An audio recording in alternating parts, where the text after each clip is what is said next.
დღევანდელი თემა თქვენს მიერ იყო შერჩეული ხმათა უმრავლესობით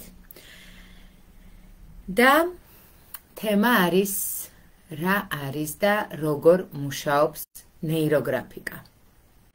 და ასევე ვინც ხართ, მინდა გთხოვოთ რომ გააზიაროთ ეთერი, მოიწვიოთ თქვენი მეგობრები, რომლებისთვისაც თქვენი აზრით იქნება საინტერესო და სასარგებლო ის ცოდნა, რომელსაც ჩვენ აქ გაწვდით.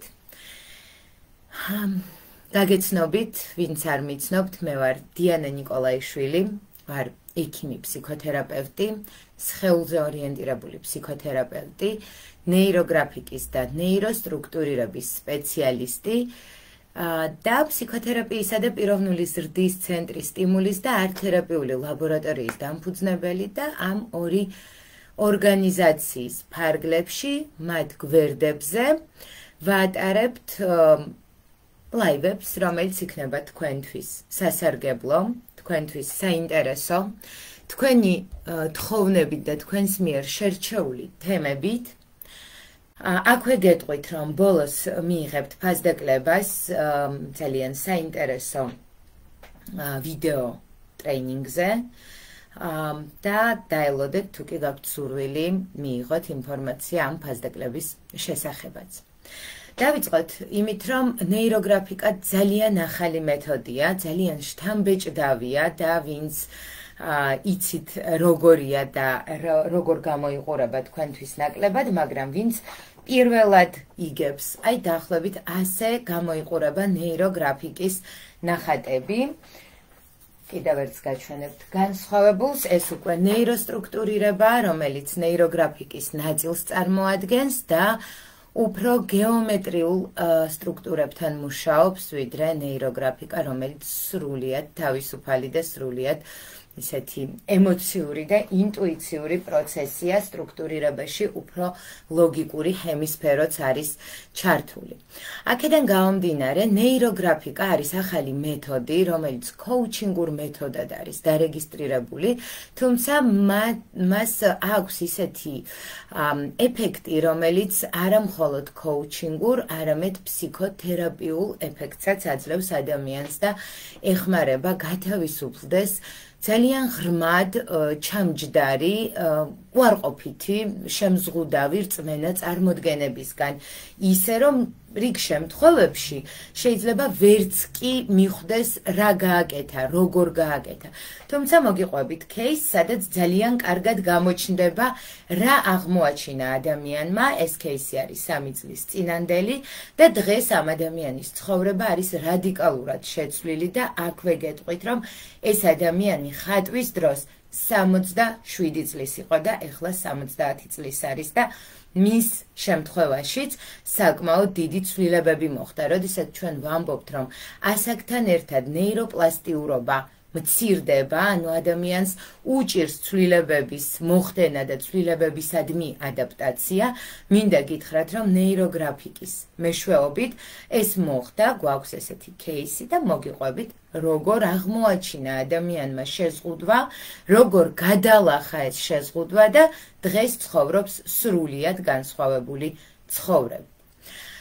კარგით, რადგანაც უკვე აღვნიშნე, რომ კოუჩინგური მეთოდია, კოუჩინგის მთავარი ფუნქცია არის მომავლის რესურსირება, მომავლის ოპტიმიზაცია, მომავალში რაღაც გეგმების გაწერა და ამ გეგმებთან მიმავალი გზის გაკვალვა. მოდით მე ახლა დაფასთან გადავალ, მოვემზადე, რადგან ძალიან რთულია ეს ყველაფერი ხელით გაჩვენოთ. მაშინ შევხედოთ დაფას, ადამიანი, რომელიც აქ და ამჟამად იმყოფება A პუნქტში და ეს A პუნქტი მისთვის არის მეტ-ნაკლებად დამაკმაყოფილებელი, ან შეიძლება საერთოდ არ არის დამაკმაყოფილებელი, ამიტომაც ეძებს გზას, როგორ შეცვალოს საკუთარი რეალობა. პირველ რიგში უნდა გქონდეს გარკვეული რა უნდა, სად მიდის. ჩვენ ვიცით, რომ გვაქვს ორი ტიპის მოტივაცია. მოტივაცია სგან, აი იმ ნეგატივისგან მინდა გავიქცე და მეორე ტიპის მოტივაცია, ეს არის მოტივაციასკენ, როდესაც ადამიანი ისწრაფის რაღაცისკენ, რაღაცა ახლისკენ, რაღაცა მისთვის უფრო სასურველისკენ. და აი ამ შემთხვევაში ჩვენ გვჭირდება B პუნქტი, რომელიც გვაჩვენებს რა არის ის რისკენაც აქვს ადამიანს სურვილი რომ იმოძრაოს და ჩვენ გახსოვთ ალბათ სკოლაში ესეთი ამოცანები გქონდა, როდესაც A პუნქტიდან B პუნქტში გამოვიდა ველოსიპედი გარკვეული სიჩქარით და რამდენ წუთში ან რამდენ საათში მიაღწევს სასურველს. ხო და ჩვენი გონება, ჩვენი ცნობიერი გონება, რომელიც იწყებს განვითარებას 5-6 წლიდან და შემდგომ უკვე რატომღაც წარმოადგენს მთავარ ინსტრუმენტს ჩვენი აზროვნების, ძალიან სწორხაზოვანია.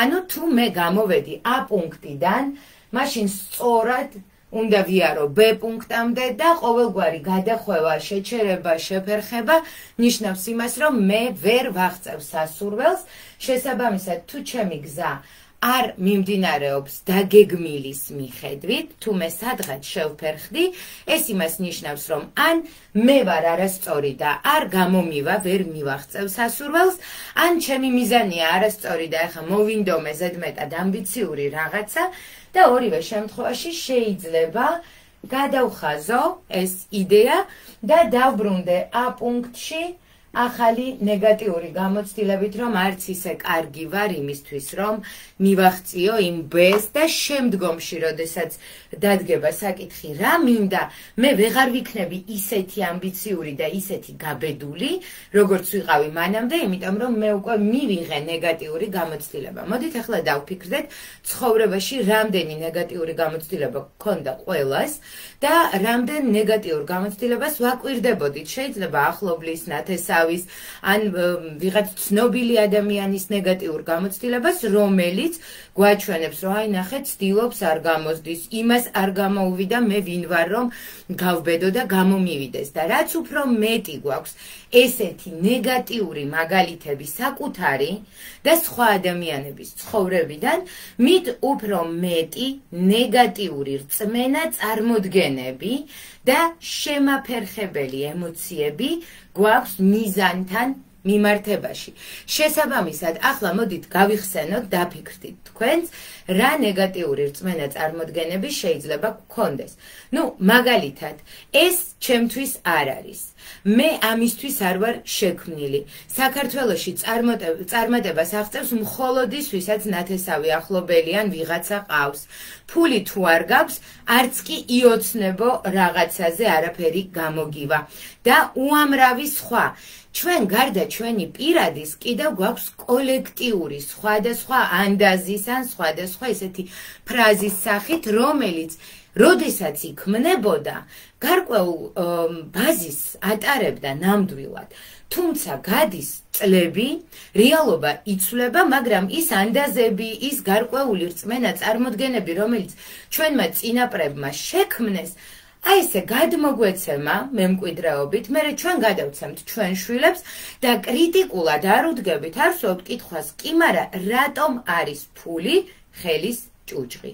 კი მაგრამ რატომ ჯობია შეჩვეული ჭირი შეუჩვეულ ლხინს და ასე შემდეგ და ჩვენ ეს მივიღეთ, გადავყლაპეთ, ამას ინტროექტი ქვია და შემდეგ ვცხოვრობთ ამ ინტროექტით, ვცხოვრობთ ამ რეალობით, გაურბივართ სიტუაციებს, სადაც შესაძლებელია უფრო მეტი ფული გქონდეს, ვიდრე ამ მომენტში საკმარისია რომ ვიარსებოთ და ბევრ სხვა სიკეთეს გაურბივართ, იმიტომ რომ შეჩვეული ჭირი მაინც უფრო უსაფრთხოა და ჯობია. შესაბამისად, ჩვენი რეალობა, თანამედროვე რეალობა იმართება იმ რწმენა წარმოდგენებით, რომელიც სულ ცოტა ბავშვობის ასაკში მივიღეთ და ბავშვობის ასაკის დროინდელი თბილისის ან იმ ქალაქის რუკა რომ აიღოთ, რომელშიც თქვენ დაიბადეთ და გაიზარდეთ და დღეს იმ რუკით დაიწყოთ მოძრაობა, აღმოაჩენთ, რომ უამრავი შენობა, უამრავი ქუჩა, უამრავი დაწესებულება აღარ არის იმ ადგილას, ანუ ფაქტობრივად, თუ კი ჩვენ ვმოძრაობთ იმ ძველი რწმენა წარმოდგენებით და იმ ძველი შეზღუდვებით, რომელიც მივიღეთ მაშინ, როდესაც ჯერ კიდევ კრიტიკულად ვერ ვაფასებდით საკუთარ რესურსებს და რეალობას, ჩვენ დავდივართ იმ ძველი რუკებით, რომელიც დიდი ალბათობით არ მიგვიყვანენ B პუნქტამდე და არ მოგცემენ იმ სასურველ შედეგს, რომლისთვის ჩვენ დავიწყეთ და დავგეგმეთ ეს გზა. კარგი, ისევ დაუბრუნდეთ ნეიროგრაფიკას. ადამიანმა გაბედა და გადაწყვიტა, რომ მას აქვს სურვილი, მას უნდა, რომ კონდეს აი ეს სასურველი B. ეს B მისთვის არის და სადღაც შინაგანად გადაწყვიტა. მან უნდა დაიწყოს გარკვეული ნაბიჯების გადადგმა. ეს ნაბიჯები არ უნდა იყოს სტერეოტიპული. ნახეთ, როდესაც ჩვენ ერთსა და იგივეს ვაკეთებთ და ველოდებით, რომ სხვა შედეგს მივიღებთ, ეს დიდი შეცდომაა, იმიტომ რომ ადრე თუ გვიან აღმოვაჩენთ, რომ ერთი და იგივე მოქმედება სხვა შედეგთან ვერ მიგვიყვანს. შესაბამისად, ადამიანისთვის ძალიან მნიშვნელოვანი რამდენიმე მომენტი უნდა მოხდეს, რამდენიმე აღმოჩენა. პირველი, წარმატებამდე მიმავალი გზა არ არის სწორხაზოვანი. ჩემი გეგმა სწორხაზოვანია, მაგრამ გზა არ არის სწორხაზოვანი. მეორე და ძალიან მნიშვნელოვანი, ეს არის ის, რომ მე ერთი და იგივე ქმედებით ვერ მივიღებ განსხვავებულ შედეგს. ანუ მე უნდა ვიარო ჩემი წარმატებისკენ სხვადასხვა მიმართულებით და თუ კი მე დავიწყე და სადღაც აქ რაღაცა შეფერხება აღმოვაჩინე, მე ამ შეფერხებას მოუვლი, მე აქ შეიძლება კიდევ რაღაც ბლოკი აღმოვაჩინო და ამ ბლოკსაც მოუვლი და აუცილებლად ვიპოვი გზას, რომელიც ჩემს წარმატებასთან მივა, მაგრამ მე ამ დროს უნდა მახსოვდეს, რომ ეს სწორი გზა მხოლოდ ჩემი გეგმაა. ყველაფერი დანარჩენი უკვე ძალიან ბუნებრივი და ძალიან ცოცხალი პროცესია და დამოკიდებულია იმ რეალობაზე, იმ ადამიანებზე, იმ გარემოებებზე, რომელშიც ადამიანმა დაიწყო მოქმედება, იმ ნაბიჯებზე, რომელსაც დგავს, ის ნაბიჯები გვაძლევენ გარკვეულ შინაგან განცდას, სწორად მივდივართ თუ არა, მერე უნდა მოხდეს გადატესტვა ამ რეალობის, რამდენად სწორად მივდივართ და საბოლოო ჯამში მივაღწევთ სასურველს. აი ამ გზაზე ჩვენ შეგვიძლია ესეთი მეტაფორა წარმოვიდგინოთ. წარმოიდგინეთ თქვენი სამსახური და სახლი. სახლიდან სამსახურამდე გარკვეული მანძილი უნდა გაიაროთ.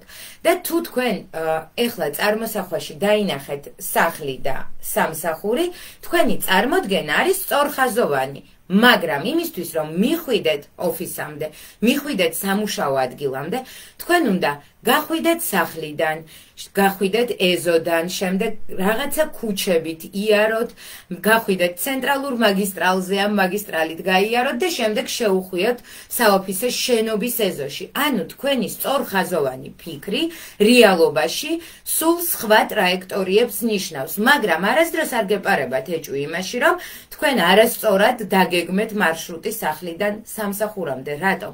იმიტომ რომ ამ მარშრუტს გადიხართ ბევრჯერ და თქვენს ნეირონულ სისტემაში უკვე გამჯდარია, რომ აი ამ ტრაექტორიით თქვენ მიაღწევთ სამსახურს. ის გზა თქვენთვის ნაცნობია, მაგრამ აქვე დავფიქრდეთ, რომ არ უნდა გამოვრიცხოთ, რომ იგივე შენობამდე თქვენი სახლიდან კიდევ უამრავი სხვა გზა არსებობს.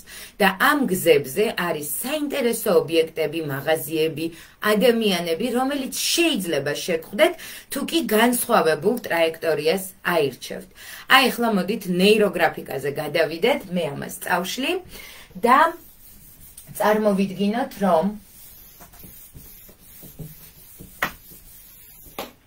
თქვენ გაქვთ გარკვეული რეალობა, ისევ A რეალობა და თქვენ გაქვთ სასურველი რეალობა ან მდგომარეობა B, რომელიც ამ ეტაპზე მხოლოდ თქვენს ფიქრებში და ფანტაზიებშია.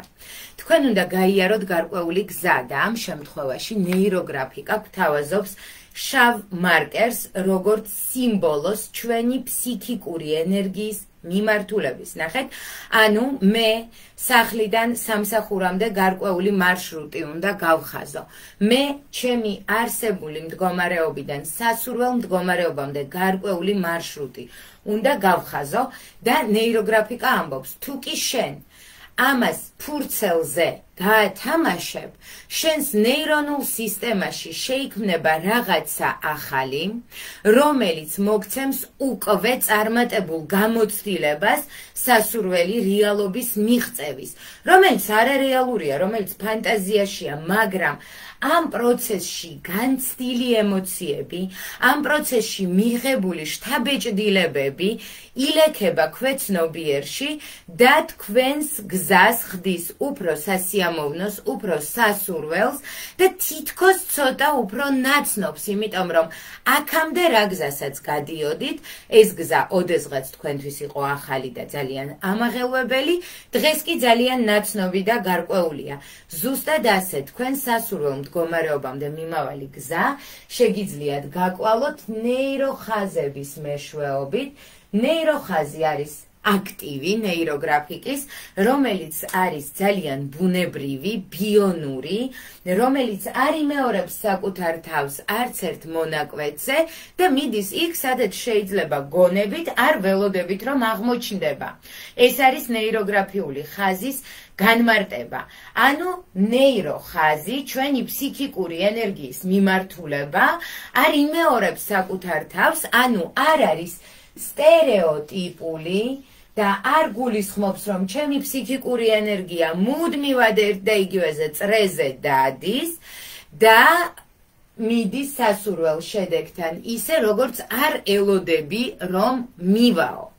კიდევ ერთი მნიშვნელოვანი აქტივი ნეიროგრაფიკაში ეს არის წრე როგორც არქეტიპული ფიგურა სასურველის და ძალიან უსაფრთხო ფიგურის, რომელსაც არ აქვს კუთხეები, როგორც ხედავთ, და ამ წრეებს ჩვენ ვავსებთ იმ ენერგიით, რომელიც წრესთან მიდის. მე გაჩვენებთ თქვენ კიდევ ერთხელ ნეიროხეს.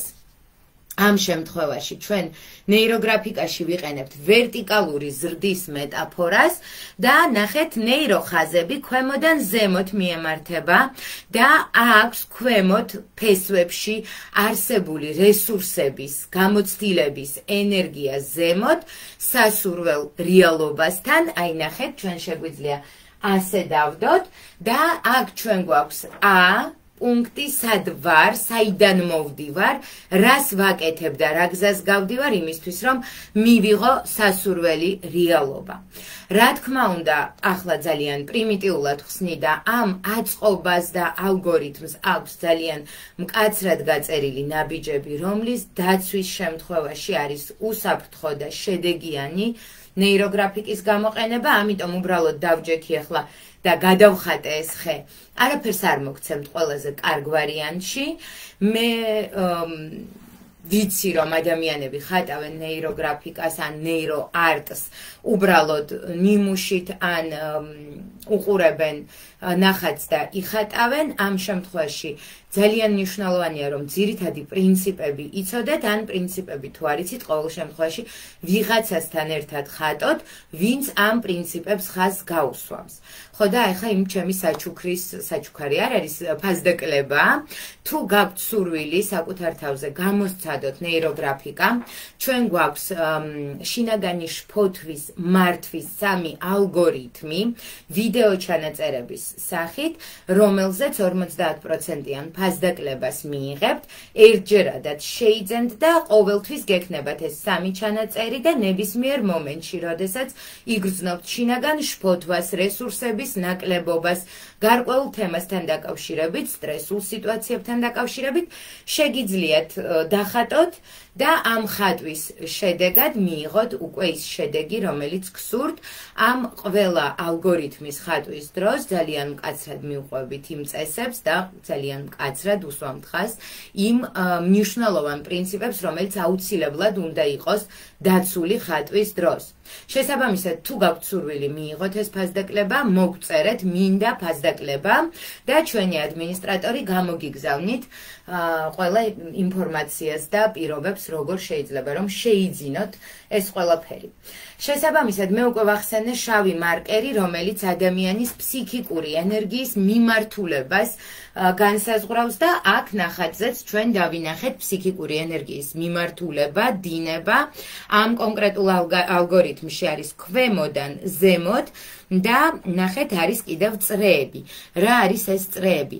ეს წრეები არის ჩვენი უკვე შესრულებული ან მომავალში დასახული მიზნები, რომლებიც ჩვენი ფსიქიკური ენერგიის აკუმულირებით ხდება შესაძლებელი. ანუ მე ჩავდე რაღაც რესურსი, მივედი რაღაც დანიშნულების წერტილამდე და დავდე შედეგი, კიდევ შედეგი და ასე შემდეგ.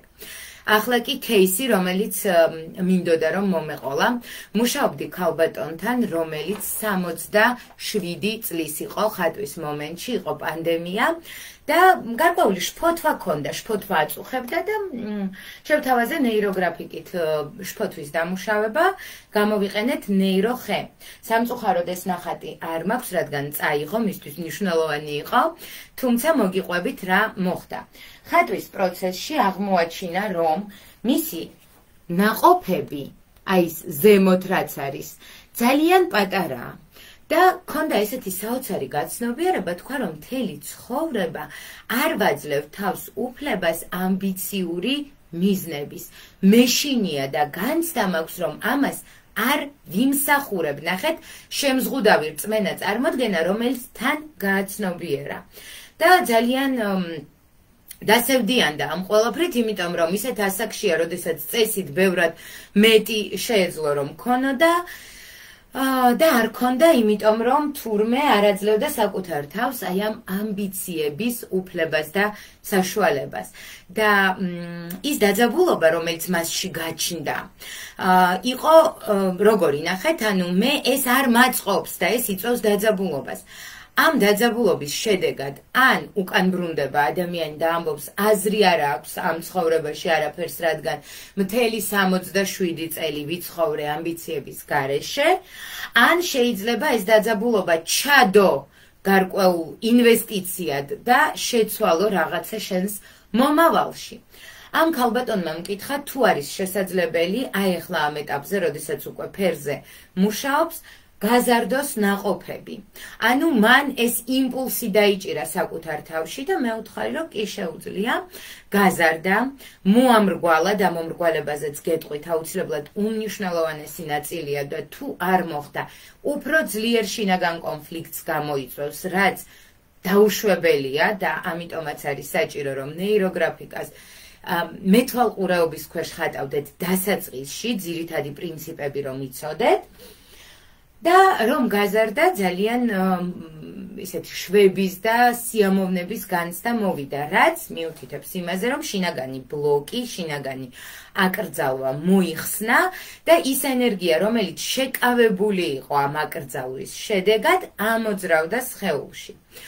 მინდა გითხრათ, რომ დღეს ეს ქალბატონი ძალიან განსხვავებული ცხოვრებით ცხოვრობს და არ მაქვს უფლება მოვყვე რა შეიცვალა მის ცხოვრებაში, მაგრამ მერწმუნეთ რომ მის პირად ცხოვრებაშიც და კარიერაშიც საკმაოდ დიდი ცვლილებებია. შესაბამისად, ნეიროგრაფიკაზე, ნეიროგრაფიულ ნახატზე მიღებული გაცნობიერება და ცვლილება ისახება რეალურ ცხოვრებაზე, თუ კი ადამიანი შინაგანად პოტენციურად მზად არის ამისთვის. თუ მზად არ არის, ცვლილება არ მოხდება, ან მოხდება უმნიშვნელო ცვლილებები. მაგრამ ყოველ შემთხვევაში, ყველა ხატვის პროცესში, ყოველ ჯერზე, როდესაც ადამიანი ახალ ნეიროგრაფიულ ნახატს ქმნის, მისი ფსიქიკური ენერგია ირჩევს ახალ გზას, ახალ მიმართულებას B პუნქტამდე და მის ნეირონულ სისტემაში ახალი გამოცდილება ჩნდება. მე მომწონს აი ასეთი მაგალითი. ალბათ გინახავთ მინდორში, აი ესეთ სწორ მინდორში, მანქანები რომ დადიან, იქ პრინციპში სამანქანო გზა არ არის, მაგრამ მანქანები რატომღაც დადიან ერთ და იგივე ზოლში და ეს ზოლი თანდათან ჩაღრმავებას ქმნის. და ეს ჩაღრმავება, რაც უფრო მეტი მანქანა გაივლის, მით უფრო ღრმა არის და თითქოს აი ამ მინდორში ჩნდება ესეთი ჩაღრმავება, რომელშიც შემდეგი მანქანა ჩადგება და გაივლის. აი ეს ჩაღრმავება შეგვიძლია მეტაფორულად გადავიტანოთ იმ ჩვენს ჩვევებზე, იმ გარკვეულ სტერეოტიპულ ქცევებზე, რომელიც უკვე გვაქვს. მაგალითად, როგორ ვცვლის სამსახურს, როგორ ვაკეთებ არჩევანს, როგორ ვურთიერთობ ფინანსებთან და ასე შემდეგ. რაც უფრო ღრმა არის ეს კვალი, მით უფრო რთულია ამ გზიდან გამოსვლა. ნეიროგრაფიკა ყოველ ჯერზე გვაძლევს ახალ ტრაექტორიას და ამ შემთხვევაში ჩვენი ნეირონები ირჩევენ უფრო ეკოლოგიურ, უფრო ეფექტურ, უფრო მართებულ ჩვენთვის, იმ რეალობისთვის, რომელშიც ვართ, იმ რესურსებით, რომელიც გაგვაჩნია გზას, სასურველ რეალობამდე, სასურველ შედეგამდე. შესაბამისად, ნეიროგრაფიული ხაზი გავარკვიეთ, ფურცელი არის მნიშვნელოვანი ნაწილი ნეიროგრაფიული მუშაობის და ამ შემთხვევაში ფურცლის ზომას მნიშვნელობა არ აქვს. ფურცელი ასახავს ადამიანის რეალობას და როგორ ვხედავ მე ჩემს რეალობას. და მერწმუნეთ, რომ ჩვენ ხშირად აღვიქვავთ რეალობას ბევრად უფრო ვიწროდ, ვიდრე ის არის. გვაქვს გარკვეული შეზღუდვები, აკრძალვები, ნეგატიური წმენათები, რომლებიც არ გვაძლევენ საშუალებას მთლიანად ავითვისოთ ის ტერიტორია, რომელიც არის ჩვენთან. და როდესაც ჩვენ ვიღებთ ფურცელს და ვმუშაობთ შეზღუდვაზე ან აკრძალვაზე, ჩვენ შეგვიძლია გავარღვიოთ ეს აკრძალვა ესეთი ალგორითმით, რომელიც მუშაობს ჩარჩოებთან და შეზღუდვებთან.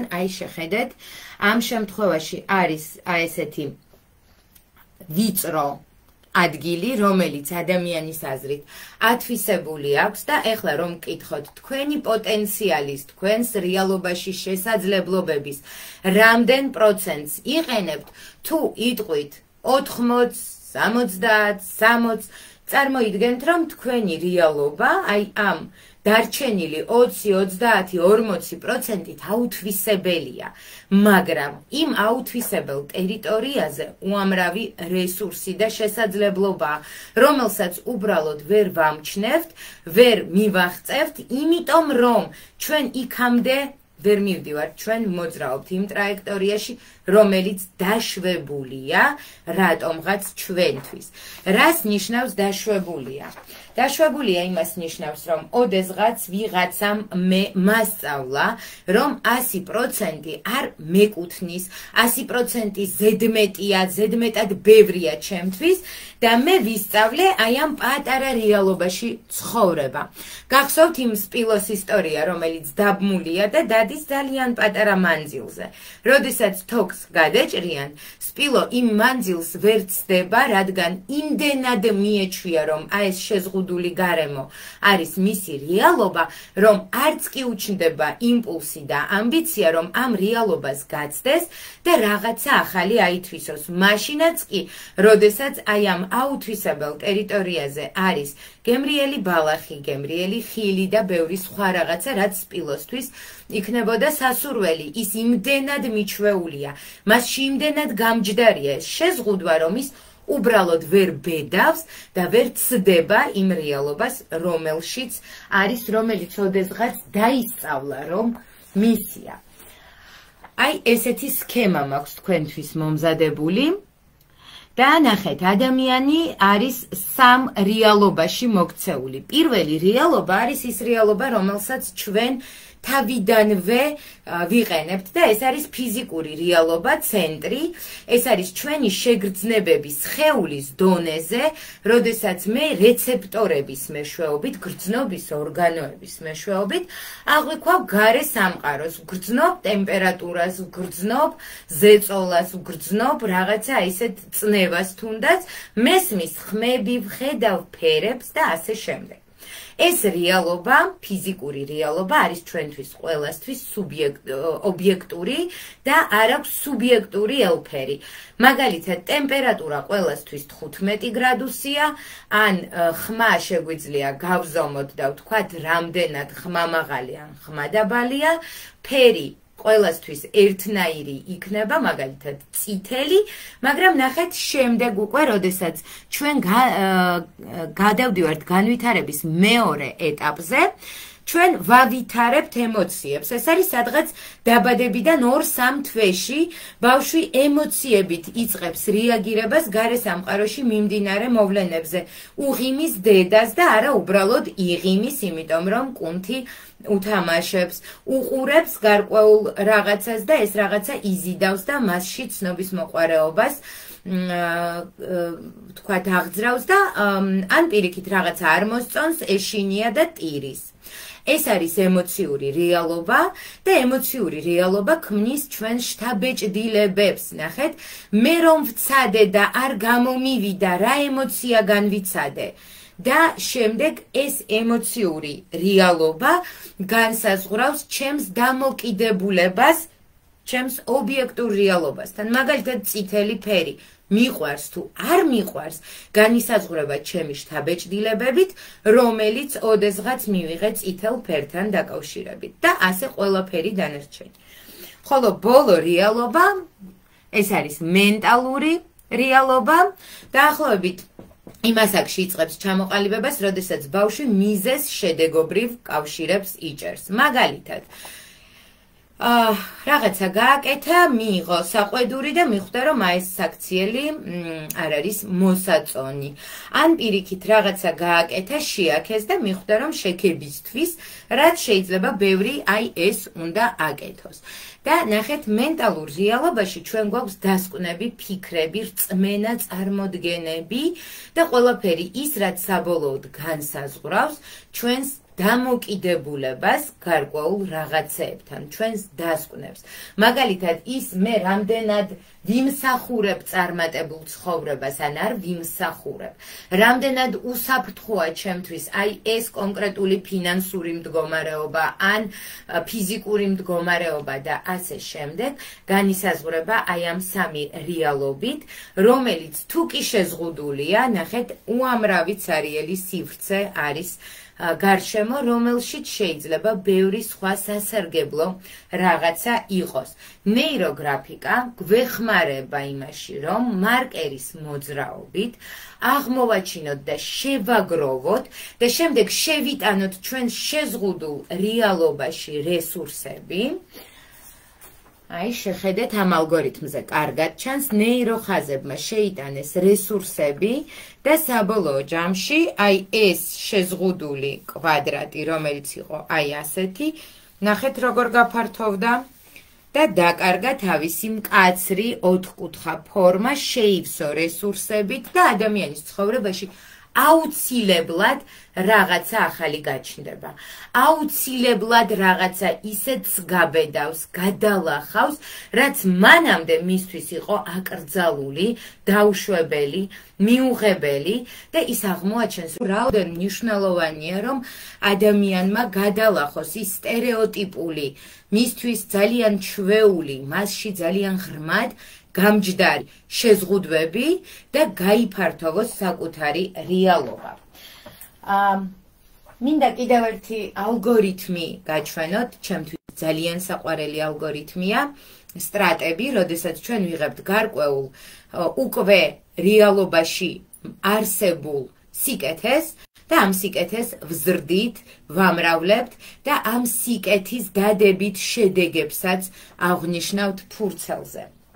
გარდა იმისა, რომ ჩვენ არ ვნებდებით და ფურცელს თუ კი გვიზღუდავს რეალობა, გვიზღუდავენ ადამიანები, გვეზღუდება იმიტომ რომ და ვინაიდან და რადგან, როდესაც ჩვენ ავითვისებთ ამ ტერიტორიას, შეიძლება გაჩნდეს ისევ განცდა, რომ მე მზად ვარ რაღაცა უფრო დიდისთვის და ამ შემთხვევაში ჩვენ შეგვიძლია გავაფართოვოთ რეალობა, თუ დააკვირდებით, აქ ხე იყო ამ ფურცელზე დახატული, მაგრამ ეს ფურცელი აღმოჩნდა არასაკმარისი და ადამიანმა შემდეგ უკვე გააფართოვა და უფრო დიდ ფორმატზე გადაიტანა.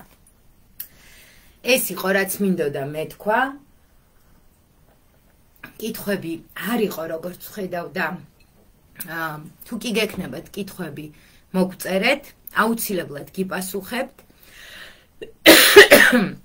ასევე გეტყვით, რომ ფასდაკლების მისაღებად ნეიროგრაფიკის ვიდეო ჩანაწერებზე უნდა მოგწეროთ და ჩვენი ადმინისტრატორი გიპასუხებთ, შეგიძლიათ დაწეროთ კომენტარში მინდა ფასდაკლება, ან მოგწეროთ პირადად უკვე პირადი შეტყობინების სახით. ამასთან ერთად გეტყვით, რომ დაახლოებით 2 კვირაში ჩავატარებთ ასეთ ონლაინ და ლაივ მასტერკლასებს ნეიროგრაფიკაში და რაც მთავარია, ძალიან მნიშვნელოვანი არის ის, რომ YouTube არხზე უკვე დევს რამდენიმე ნეიროგრაფიკა ჩემი გაიდინგით, შეგიძლიათ გადახვიდეთ და უბრალოდ მოსინჯოთ რა არის. მე დღეს არ მილაპარაკია ფერის მნიშვნელობაზე, არ მილაპარაკია მომრგვალებებზე, არ მილაპარაკია იმაზე, კიდევ რა ელემენტები ან რა ალგორითმები არსებობს, რადგან საკმაოდ დიდ დროს და დიდ მოცულობას ვერ გავწვდებით ერთი ლაივის ფარგლებში. აქვე გეტყვით, რომ შემდეგ 4 შაბათს 11 საათზე კვლავ თქვენ ირჩევთ თემას. თემების ჩამონათვალი დაიდება ზუსტად 2 წუთში სტიმულის გვერდზე და არტ-თერაპიული ლაბორატორიის გვერდზეც. შეგიძლიათ აირჩიოთ თქვენთვის სასურველი თემა და შემდეგ 4 შაბათს ამ თემაზე ვისაუბრებთ. გისურვებთ სასიამოვნო კვირას და მომავალ 4 შაბათს შევხვდებით ერთმანეთს.